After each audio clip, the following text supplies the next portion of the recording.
Que Dieu vous bénisse au nom puissant et merveilleux de notre Seigneur et Sauveur Jésus-Christ. L'année 2024 est finie et l'année 2025 voit son premier jour apparaître.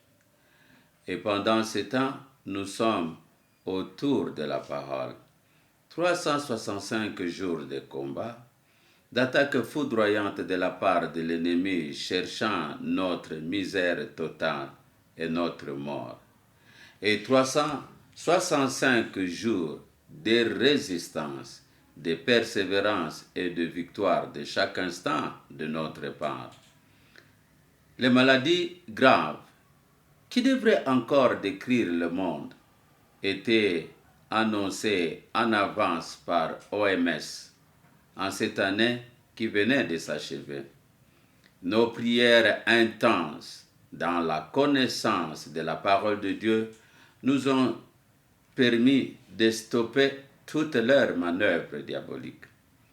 Notre seul objectif au sein de notre centre biblique La Vie en Christ est de maintenir l'homme croyant dans la vraie vision biblique que Dieu nous a donnée.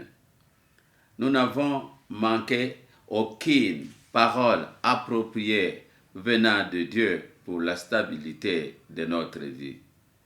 Tout croyant qui a l'œil spirituel peut comprendre que nous ne sommes pas le moindre par la parole de Dieu, car par notre manière de faire connaître aux gens la parole, aux uns, cela a produit la vie, tandis qu'aux autres, la peur a vu le jour et a provoqué de mauvaises décisions.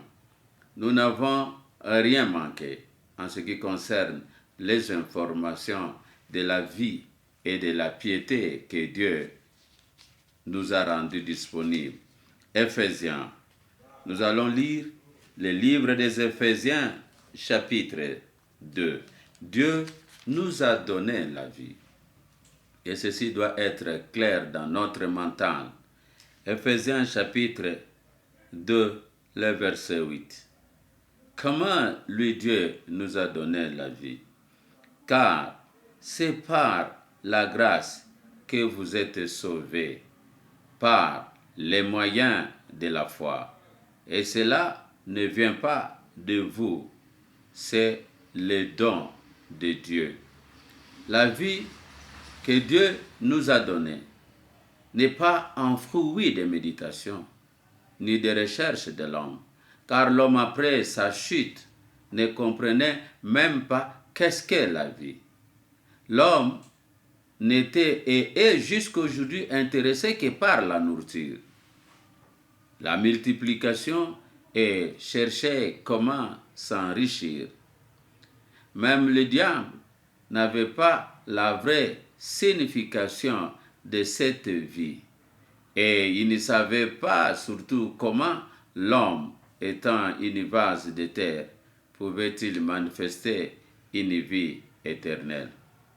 Ceux à qui Dieu avait parlé sur la vie éternelle, ils avaient compris et ils ont fait la différence dans leur vie, préférant mieux mourir que de nier Dieu, le Créateur. Mais la génération d'aujourd'hui, je vous assure, n'est qu'une génération folle. Les gens préfèrent leur gloire que celle de Dieu. Ils nient Dieu volontairement, aimant s'enrichir dans la Bible. Ils protègent leur nature pécheresse et méchante en les couvrant par les écritures bibliques auprès des faibles. Ainsi, ils sont régulièrement frappés par des malédictions, car ils sont vomis par Dieu. La vie est ces détails. Dieu nous l'a donné gratuitement, afin que nous sachions mieux vivre avec différence dans ce monde. Non seulement lui, Dieu, nous a donné la vie, mais il nous l'a garanti proprement. Lisons le verset de 2 Corinthiens chapitre 1. 2 Corinthiens chapitre 1. Dieu nous a donné la vie. Il ne s'est pas limité seulement à nous donner la vie, mais il nous l'a garanti. Lisons 2 Corinthiens chapitre 1 et nous allons commencer au verset 21. 2 Corinthiens chapitre 1, 21, il est écrit: Et c'est lui qui nous a fermés avec vous en Christ et qui nous a oints, c'est Dieu. Après nous avoir donné la vie gratuitement, il a voulu que nous en profitons pleinement, étant sûrs ici sur cette terre. Pour y parvenir, il avait jugé de son plein gré de nous affermir en Christ. Affermir, c'est ce que vous entendez souvent dans des congrégations, affermissement spirituel. Ce verbe affermir veut tout simplement dire être ancré ou faire asseoir quelqu'un correctement, paisiblement, avec toute la stabilité et sécurité, en l'évitant de tomber par une quelconque bousculade ou secousse. Affermir veut dire aussi consolider ou maintenir la même force sans relâcher. Par sa parole écrite que nous avons, Dieu ne nous fait que renforcer. Par sa parole écrite, clairement enseignée, Dieu nous rend plus résistants au-dessus de toute force contraire. Et être plus résistant, c'est la formule de Dieu dans chaque instant pour nous. Ceci veut dire, toi, ma sœur Chikala, l'échec n'est pas l'œuvre de Dieu. L'échec n'est pas permis. C'est-à-dire, toi, mon cher Landry, la victoire de Dieu n'est pas simplement le mot prononcé, mais c'est une réalité vivante. C'est cette victoire qui est lue en nous par tout le monde. Être affermé en Christ veut dire prendre racine en Christ, être inébranlable dans les secousses du diable et des agents du diable. Après nous avoir affermis, Dieu ne s'est pas limité seulement à nous affermir.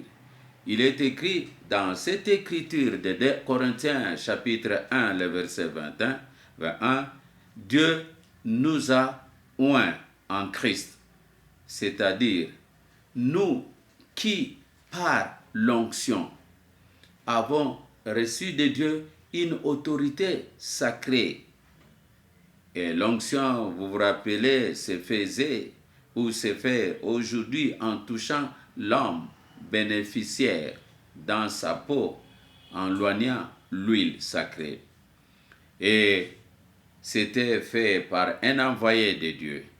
Mais ici, dans cette écriture de 2 Corinthiens, chapitre 1, le verset 21, et dans notre période, l'action de oindre a été réalisée par lui-même Dieu. C'est une action d'une grande valeur. Comprenons-nous ce que Dieu nous dit. Ceci étant une vérité. Comment ces insectes et ces vers de terre peuvent-ils prévaloir, nous contrôler et arriver-ils à triompher au point nous ne nous reconnaissons plus et nous ne nous retrouvons pas dans ce monde. On ne sait plus qui nous sommes. Nous nous ressemblons à des moribonds spirituels. Savons-nous vraiment la place qu'occupait un oint de Dieu en Israël? C'était un homme qui son nom était dans toutes les bouches des fils d'Israël. C'était une personne respectueuse, car à lui était manifestée la sagesse de Dieu. Il était un représentant valable de Dieu. Il n'était pas un homme ou une personne conflictuelle ou divisionniste, mais un vrai rassembleur et un éducateur de peuple de Dieu. Il était l'aimé de vrais hommes et en même temps un sujet des grincements des dents des hommes du diable. Regardons le verset 22. Nous étions en train de lire en 1 Corinthiens chapitre 2. Maintenant, lisons le verset 22, lequel nous a aussi marqué d'un sceau et a mis dans nos cœurs les arrêts de l'esprit. Après son onction, il nous a mis un cachet qui a fait de nous des fils et des filles inscrits dans ce livre de vie. Le cachet de Dieu en nous nous a donné une valeur dans notre vase de terre qui est notre corps. Ce cachet de Dieu est une chose étonnante pour le monde de l'ennemi. Dieu a mis en nous, regardez bien, les arrêts de l'esprit. Le mot arrêt est ce que nous devrons comprendre avec toute sa finesse dès le début de cette année 2025, afin de vivre aisément dans ce monde. Ce mot arrêt veut tout simplement dire une garantie ou un gage. Il était utilisé dans le monde commercial. Dans cette période que cet épître était écrit, Éphèse était un endroit formidable. C'était un endroit de commerce. Et ce mot gage était un mot qui était sérieusement utilisé dans le domaine commercial. Donc, ce mot était utilisé de la manière suivante. Si vous avez besoin d'un crédit de $1000, vous devrez donner en contrepartie, en nature, une garantie qui devrait avoir la même valeur que le crédit que vous demandez à la banque. Cela veut dire, si vous sollicitez un crédit de $1000, vous devrez donner une garantie en nature de $1000 qui pouvait être une maison, ou un véhicule, ou une parcelle. Ce mot gage ou arrêt, l'apôtre Paul en fait 3 fois le symbole des relations entre le croyant et Dieu, qui leur donne son esprit comme arrêt, c'est-à-dire gage et avant-goût de la vie éternelle pour lui, pour la vie promise. Nous allons voir 2 écritures dans laquelle ce mot arrêt, gage ou garantie est utilisé. 2 Corinthiens chapitre 5. Allons dans le livre de 2 Corinthiens chapitre 5. Lisons le verset 5. 2 Corinthiens 5, le verset 5. Nous allons voir les 2 autres endroits que l'apôtre Paul a utilisé le mot arrêt, garantie ou gage. Le verset 5 de 2 Corinthiens chapitre 5. Et celui qui nous a formés pour cela, c'est Dieu qui nous a donné la garantie ou gage de l'esprit. Regardons Éphésiens, le livre des Éphésiens, chapitre 1. Éphésiens 1. Éphésiens 1, le verset 14. L'esprit que Dieu nous a scellé. Il est écrit, le verset 14, lequel est un gage. Arès. Après avoir entendu la parole, nous avons reçu le Saint-Esprit qui avait été promis. Ce Saint-Esprit, lequel est un gage de notre héritage pour la rédemption de ceux que Dieu s'est acquis à la louange de sa gloire. Dieu, par l'apôtre Paul, nous a donné ces déclarations que nous pouvons prendre leurs images au niveau de notre mental et conscience, comme si nous étions dans un procès juridique. Procès dans lequel Dieu déclare publiquement pour nous deux éléments juridiques irrévocables qui sont 1. L'affermissement, 2. Les arrêts de l'esprit.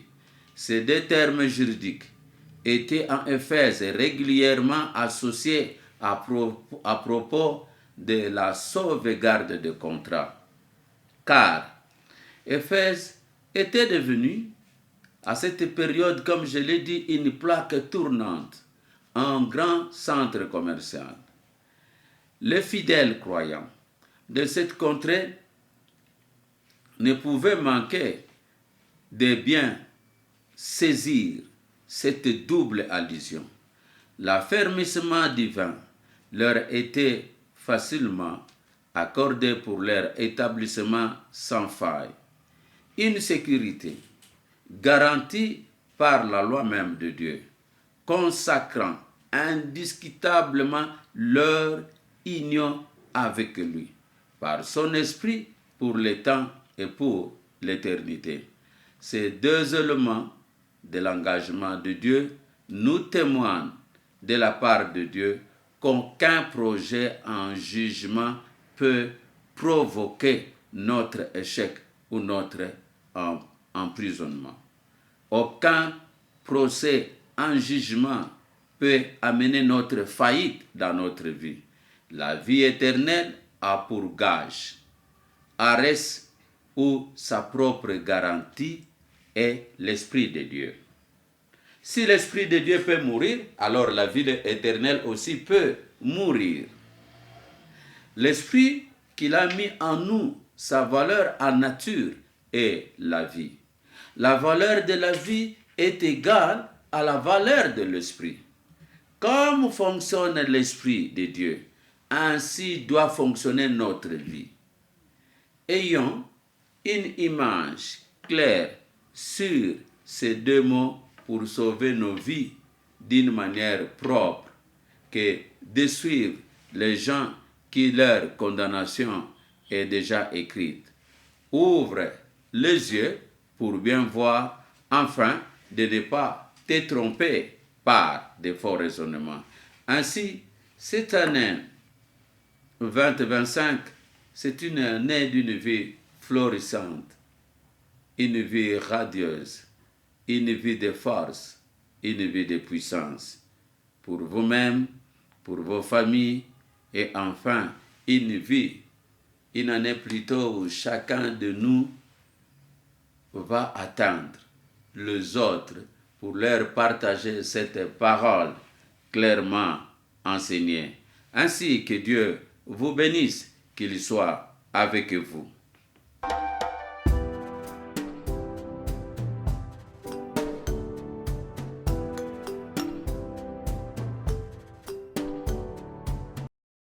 Oui, né de nouveau avec une épreuve de garantie. Mon nom est Claude Yenga. Ayant été croyant de la Voie internationale, je me voyais être au sommet de la connaissance. Mais hélas, Dieu m'a réservé une autre chose. Voici la question qui m'a été posée un jour. Crois-tu dans les enseignements de Dewey et tu trouvé une erreur? Ma réponse était non. Vous savez, j'ai été enseigné dans le Dewey que la parole c'est le ministère et le ministère c'est la parole. Ce qui m'a poussé à faire un V lors de mon départ de Kinshasa que le jour où vous apprendrez que je ne suis plus dans le Dewey, ça sera ma mort. Mais finalement, j'ai été démystifié par le fait que le Dewey possède beaucoup d'erreurs dans ses enseignements. Voici l'exemple d'une des questions qui m'ont été posées par un frère. Pourriez-vous me montrer dans la parole de Dieu où c'est écrit que je n'ai d'autres poches que vos poches? Ceci était le sujet de toutes les prières. En ce qui concerne la dîme et le partage abondant, qui n'est même pas mentionné dans la parole de Dieu. Si quelque chose ne vient pas de la parole de Dieu, sa source est diabolique. Suite à cela, j'ai pris ma décision d'être croyant dans le centre biblique La Vie en Christ. Que Dieu vous bénisse et qu'il éclaire votre mental pour la compréhension de sa parole.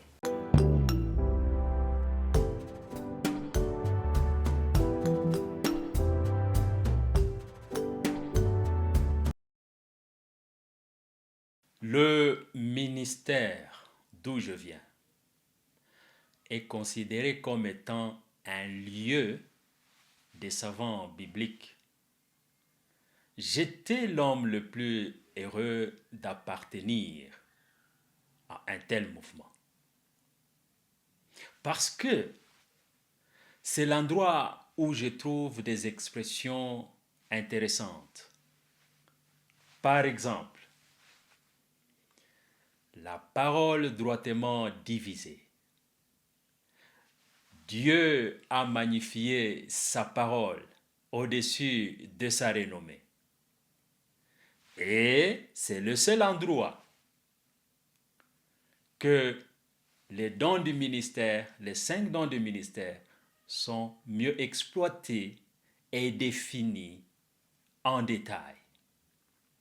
Mais voir des gens ayant cette connaissance et ne pas la mettre en pratique, c'est un sujet d'analyse. Je vais vous dire une chose qui m'a beaucoup attiré. Vous savez qu'au Dewey, les révérends ont quitté, les corps de la voix ont démissionné. Certains parmi eux ont fondé des groupes. Ils ont formé des mouvements bibliques. Mais aucun d'eux n'a démystifié le ministère de la voix comme le fait aujourd'hui le CBVC, Centre biblique La Vie en Christ. Car le CBVC a démontré les erreurs pratiques et provoquées par le Dewey. Malgré la démonstration de toutes ces erreurs, le Dewey a préféré persévérer dans la pratique de ces erreurs. La dîme n'est pas d'actualité aujourd'hui. Le PAB, la bénédiction nuptiale ne sont pas bibliques.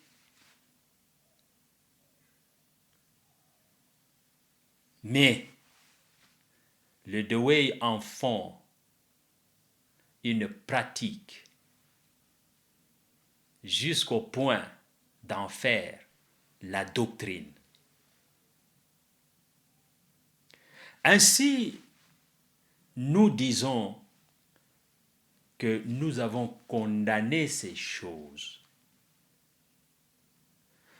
afin que nous ne puissions pas nous asseoir avec les choses qui empêchent l'Église d'avancer, d'aller de l'avant. À bas les confusionnistes, à bas les impressionnistes, vive la parole clairement enseignée et dynamiquement pratiquée. Que Dieu vous bénisse. Au revoir.